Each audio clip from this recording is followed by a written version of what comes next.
At nagtanong si Luo Qingyu sa ating bida na kung kilala daw ba niya itong nilalang na kanyang minamanmanan.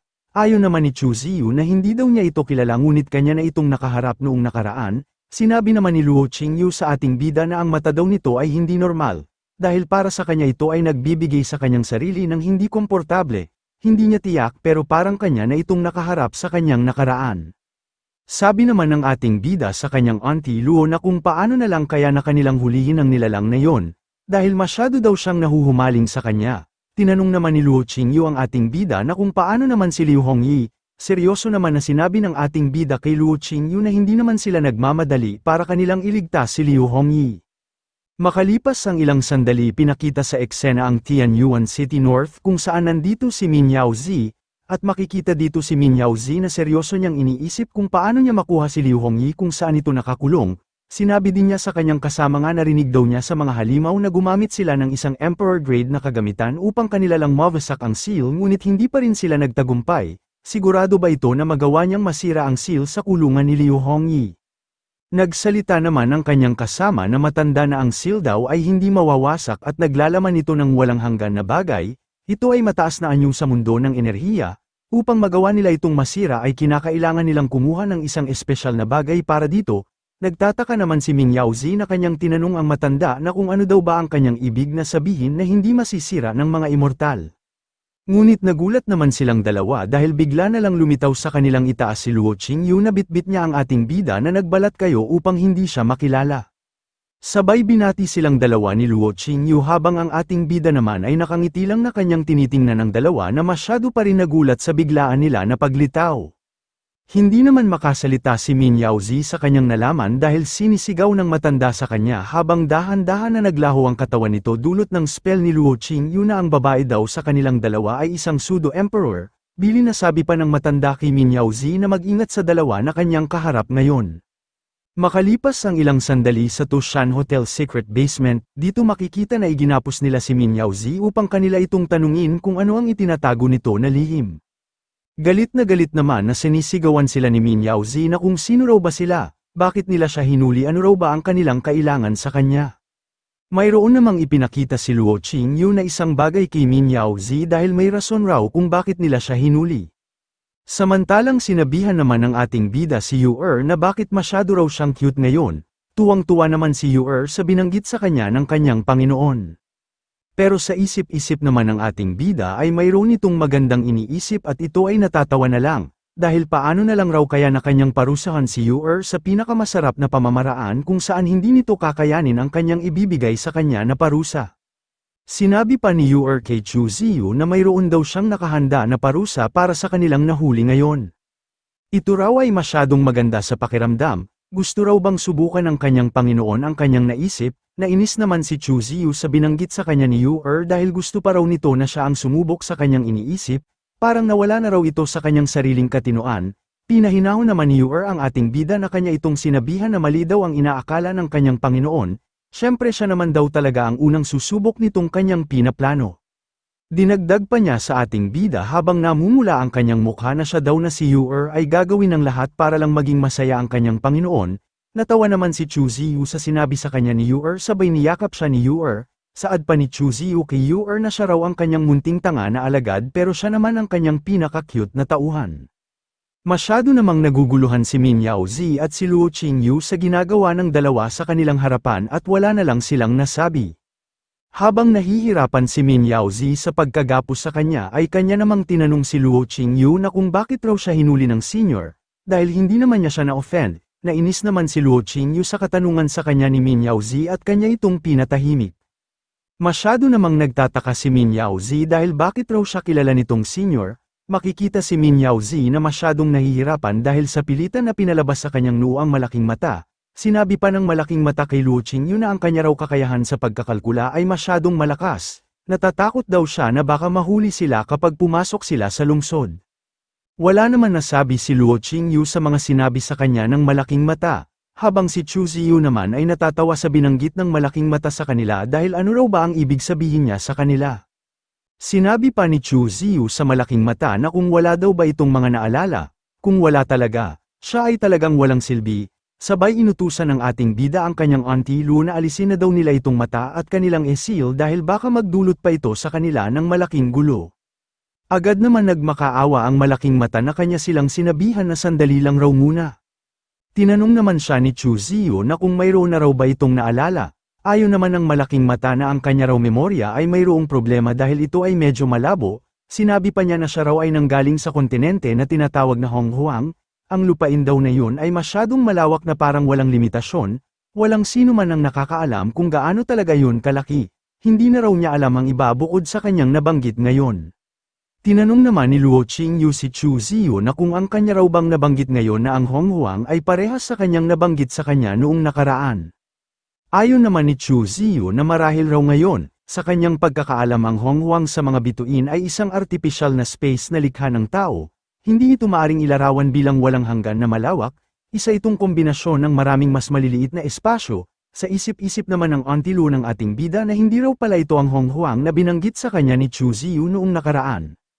Sabay tinanong ni Chu Ziyu ang malaking mata na kung mayroon bang nanay Nuwa ang kanyang nabanggit ngayon na Honghuang, sabi naman sa kanya ng malaking mata na hindi raw niya alam kung sino ang kanyang tinutukoy, nagsaad pa sa kanya si Chu Ziyu kilala din daw ba niya ang ancestor na si Qing. Katulad ng kanina ay hindi rin niya alam kung sino ang tinutukoy ng ating bida.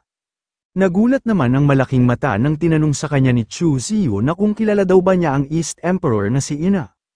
Naging seryoso naman ang tingin ng ating bida sa malaking mata dahil marahil nakilala niya ang East Emperor na si Ina, at napapaisip na lang siya na ang patungkol raw kay East Emperor Ina ay kanyang nabasa sa mythological na kasulatan, at sa web novels noong nandoon pa siya sa Earth. Ang alamat raw ng East Emperor Ina ay isang kaluluwa na binuo mismo ng araw, na dala ang Treasure Chaos Bell, at nilikha ang mga uri ng mga halimaw ng kanyang kapatid na si Di Jun, at kanyang kinontrol ang Primordial Heavens. Napapatanong na lang si Chu Ziyu sa kanyang sarili na kung talaga raw bang mayroong kontinente ng Honghuang sa mundong ito. Natuon naman ang pansin ni Chu Ziyu sa kanyang auntie Luo dahil tinanong siya nito na sino raw ba ang kanyang tinutukoy na ang East Emperor Ina. Masyado raw siyang nananabik ng kanyang narinig ang kanyang pangalan, sabi naman sa kanya ni Chu Ziyu na ibibigay raw niya ang kanyang detalye maya-maya. Sabay kanya na namang tinanong ang malaking mata na kung gaano raw ba karami ang kanyang nalalaman patungkol sa East Emperor Ina. Sabi naman sa kanya ng malaking mata na wala raw siyang nalalaman sa kanya. At agad na binago ni Chu Ziyu ang kanyang katanungan na kung ano raw ba ang kanyang layunin dito sa Tianyuan City. Sinabi naman ng malaking mata na itong bata raw na ito ay tumungo dito sa Tianyuan City para lamang kay Master Lord Shan Xiao, natural nandito din siya upang sundan siya, kung kaya pakiusap pakawala na nila sila. Masyado naman nainis si Chu Ziyu sa mga sinabi sa kanya at kanyang hinawakan ang mukha nito dahil alam raw niya na siya ay nagsisinungaling, kung hindi daw niya sasabihin sa kanya kung ano talaga ang katotohanan ay mapipilitan siya na ipakita sa kanya kung ano talaga ang kanyang tunay na lakas. Natatawa pa na inutusan ni Chu Ziyu ang kanyang auntie Lu na maghanda na daw siya dahil kukunin daw nila ng sapilitan ang mapangahas na malaking mata. Agad naman na lumapit si Luo Qingyu kay Min Yaozi. Sinabi pa ni Luo Qingyu sa kanya na kung gusto niya ito ay talagang kanya itong ibibigay sa kanya. Samantalang tawang-tawa naman si Yu na kanyang sinabihan si Chu Ziyu na mayroon raw siyang dala na isang plato upang dito niya ilagay ang malaking mata. Habang masyado naman pinapawisan si Min Yaozi dahil kukunin na sa kanya ang malaking mata, at napapaisip na lang ito na ito raw ay simbolo sa kanya. Kung ito ay aalisin sa kanya ang kanyang kaluluwa ay masyadong mapipinsala at ang kanyang pundasyon ay tiyak na mababasag at ang kanyang lakas ay lubhang mababawasan. Masyado naman siyang nanginginig ng kanyang tiningnan si Luo Qingyu sa kanyang harapan na hindi talaga ito nagbibiro na kukunin sa kanya itong malaking mata. Dahil ang importante lang naman dito ay alam niya kung ano talaga ang lihim ng blood pupil. Dahil doon ay hindi na siya nakatiis at agad niyang sinisigaw na magsasabi na siya kung ano talaga ang katotohanan. Nang narinig ni Luo Qingyu ang binanggit sa kanila ni Min Yaozi ay dahan-dahan niya na nilayo ang kanyang kamay sa malaking mata at kanyang sinabihan si Min Yaozi na magsalita na ito kung ano ang kanyang nalalaman. Sinabi pa ni Chu Ziyu kay Min Yaozi na kung hindi raw ito magsasabi ng totoo ay huwag itong mag-alala dahil hindi na niya siya bibigyan ng pangalawang pagkakataon upang makapagsalita. Kung kaya mag-ingat ito bago banggitin ang kanyang mga salita, pinapawisan naman si Min Yaozi na kanya silang sinabihan na pumarito raw siya sa kadahilanan ng isang bagay, iyon ay ang nasa kamay ni Liu Hongyi. Tinanong pa ni Chu Ziyu sa kanya na kung ano naman raw ang kadahilanan kung bakit niya yun gustong kunin. ano ang kanyang gagawin doon, at paano din niya nalalaman ang patungkol doon. Ayon naman ng malaking mata na sasabihin raw niya sa kanila kung ano talaga ang katotohanan pero sa isang kondisyon, ipapangako nila sa kanya na matapos niya isiwalat sa kanila ang katotohanan ay pakawalan na nila siya. Itinaas naman ni Chu Ziyu ang kanyang isang kamay dahil sinusumpa raw niya sa kalangitan na kapag siya ay nagsasabi sa kanya ng totoo ay kanya siyang pakakawalan, at kung hindi siya tutupad sa kanyang pinapangako ay haharap siya sa makalangit na tribulation, isang parusa sa hindi pagtupad. Samantalang si Yu naman na nakarinig sa pinapangako ng kanyang Panginoon ay masyadong nag-alala sa kanya. Tinanong pa ni Chu Ziyu ang malaking mata na kung sapat na raw ba ang kanyang sinseridad upang paniwalaan niya siya. Wala naman nasabi si Luo Qingyu sa mga binanggit ng ating bida dahil batid niya na ito ay hindi tutupad sa kanilang usapan. Natatawa naman si Yu habang kanyang tinitingnan si Min Yaozi na nagdadalawang isip kung isisiwalat ba niya kung ano talaga ang totoo. Dahil isa raw itong tanga. Ang landas raw ng paglilinang ng kanyang Panginoon ay hindi maaapektuhan ng kalangitan, ang performance raw nitong tanga na ito mamaya ay masyadong nakakatawa. Isiniwalat na nga ng malaking mata ang katotohan dahil ang nasa kamay raw ngayon ni Liu Hongyu ay isang kandado at isa rin itong susi upang buksan ang path ng lokasyon. Ngunit hindi raw niya naalala kung ano ang lokasyon na yon. At kung kanila siyang tatanungin kung bakit yun lang ang kanyang nalalaman sa bagay na yon, ay sa kadahilanan ng kanyang memorya ay medyo malabo. Dahil ang mahalaga lang sa kanyang alaala kung bakit siya nahulog sa Tianyuan Continent. Tinanong naman siya ni Chu Ziyu na kung kasama raw ba sa kanyang alaala ang Honghuang na kanyang tinutukoy. Dagdag pa na tanong sa kanya ni Chu Ziyu na kung ano raw talaga ang kanyang totoong katauhan. Masyado naman naguguluhan ang malaking mata nang tinanong sa kanya ni Chu Ziyu na kung sino talaga siya dahil hindi rin niya naalala kung ano ang kanyang pagkakilanlan. Sinabi pa niya kay Chu Ziyu na hindi raw niya naaalala kung sino talaga siya dahil ang kanyalang pagkakaalam sa kanyang sarili ay isa lang siyang mata, maging siya ay nagtataka din kung sino talaga siya. Napahawak naman si Chu Ziyu sa kanyang mukha dahil naiintindihan na raw niya siya. Siya raw ay isang walang silbi, dahil sa sinabi sa kanila ni Chu Ziyu ay kitang-kita si Min Yaozi at ang malaking mata nga nanginginig sa binabalak sa kanila ng ating bida. Sinabi pa ng malaking mata sa kanya na kung ano raw ba ang kanyang binabalak, balak daw ba niyang labagin ang kalangitan, hindi raw ba ito natatakot na kanyang kahaharapin ng heavenly tribulation, kapag hindi siya tutupad sa kanyang pinapangako. Wala naman pakialam si Chu Ziyu sa mga binanggit sa kanya ng malaking mata, bagkus nagpapalabas lang ito ng makapal na aura sa kanyang kamay upang sapilitan niyang kunin ang malaking mata na nasa noon ni Min Yaozi. Nang nasa kamay na ni Chu Ziyu ang malaking mata ay nagsalita naman si Liu Qingyu sa kanyang likod na ang malaking mata raw na iyan ay hindi nagsisinungaling. Ayon naman ni Chu Ziyu na sa anuman raw nakadahilanan ito pa rin ay aksidenteng nahulog at nagkaroon ng sariling kamalayan. Ang mga enerhiya raw na nanggaling nitong malaking mata ay kahintulad sa enerhiya ng isang pseudo-emperor. Gaano raw ba makapangyarihan itong katawan kung saan nabibilang itong malaking mata? Makalipas ang ilang sandali ay masyado namang natuwa si Chu Ziyu dahil ang kanya raw pag-absorb nitong malaking mata ay gumagana. Matapos ma-absorb ni Chu Ziyu ang malaking mata ay seryoso naman siyang tinanong ni Min Yaozi na kung sino talaga ito. Napahawak naman si Chu Ziyu sa kanyang ulo nga natatawa dahil masyado raw itong matalino, sambit naman sa kanya ni Min Yaozi na kung siya raw ba ay si Chu Ziyu. Tumugon naman sa kanya si Chu Ziyu na sa wakas kanya na siyang naalala. Gulat naman si Min Yaozi nang kanyang nalaman na si Chu Ziyu pala ang nasa kanyang harapan ngayon. Sinabi pa niya kay Chu Ziyu na dito raw sa Tianqiong Continent ay siya lang ang tao na mayroong guardian na isang pseudo-emperor. Dinagdag pa niya sa ating bida nga natatawa na ngayon araw ay kanya nang nalaman na siya si Chu Ziyu, at kapag gusto na niya siyang patayin ay maaring gawin na niya ito sa kanya ngayon mismo.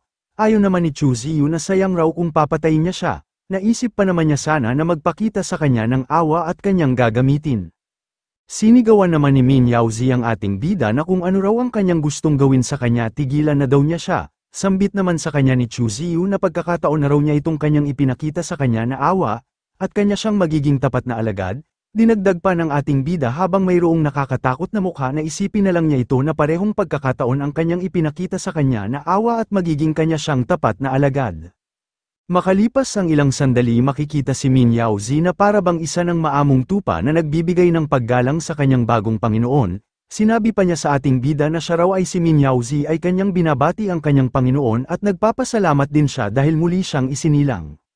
Mayroon naman inihagis si Chu Ziyu na isang bagay kay Min Yaozi. Sambit pa niya na 2 araw mula ngayon ay pamunuan niya ang mga City Master upang wasakin itong kanyang ibinigay sa kanya ngayon. Dinagdag pa ng ating bida na huwag raw niyang kalimutan na huwag siyang magpakita sa kanila ng kahina-hinalang galaw. Sumang-ayon naman si Minyaozi sa utos sa kanya ng kanyang Panginoon. Agad naman na lumapit si Yu sa kanyang Panginoon at kanyang sinabihan si Chu Ziyu na sa tingin daw niya ay mag-breakthrough na siya maya-maya. Nagsalita naman si Luo Qingyu sa ating bida na sa tingin raw niya hindi lang ito isang usapin na pag-breakthrough mula sa 4th layer of Great Saints patungo sa 5th layer ng Great Saints. Ang kadahilanan raw ng kanyang pag-breakthrough ngayon ay ang malaking mata na kanyang na-absorb kanina. Dahil sa mga nalaman ng ating bida ay agad niyang binuhat si Yu upang kanya muna itong tikman bago ito tuluyan na mag-breakthrough.